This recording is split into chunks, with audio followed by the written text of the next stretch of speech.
Hi, my name is Raegan. For my second book review, I decided to feature the book The Tale of Despero by Kate DiCamillo. This story is about a mouse named Despero who does not fit in with his family or community. He searches for something more in life, unlike normal mice. The story is broken up into 4 parts, each containing its own mini-story, but in the end they are all connected. There are a lot of themes in this story, including light and darkness, forgiveness, love, and cause and effect. There is a reason for everything that has brought Despero, Princess P, Roscuro, and Megri Sao together, and you can see the connections forming throughout the story. I really enjoyed this book and love the messages it portrayed.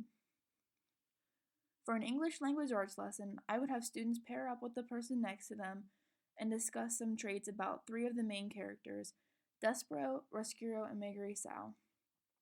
After discussing, students will list 10 facts, details, or aspirations of each of the 3 characters. Next, each individual student will choose one of the characters to write a 5W poem about. The students will follow the guidelines on poetrygames.org, and they will also be able to look at the example I have provided below. For a science lesson, I would ask my students to think about differences between mice and rats. I would also ask them to use those ideas to think about why mice were more accepted in the story than rats were. Next, I would have my students research mice and rats and have them post 3 facts about each on our class Padlet. They would also have to post a meaningful comment on a peer's post with an explanation. I have provided an example for my students below. The 4 other books I read were The Giver, Feathers, The Witches, and Princess Academy. I read all of the books in this set when I was younger, so it was interesting to reread them and see the stories in a different way.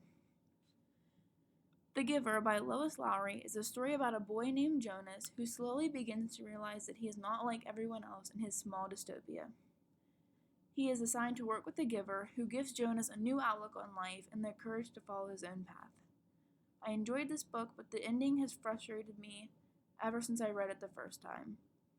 The story was very interesting, and I think it is a good story to read aloud because all the students will stay engaged.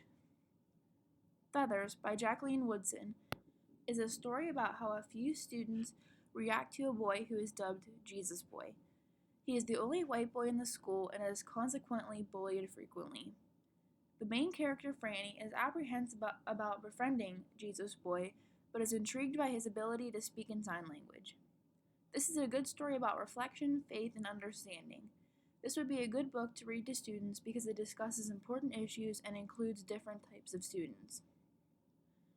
The Witches by Roald Dahl is one of my favorite stories, and it follows a boy who is sent to live with his grandparents after his parents pass away.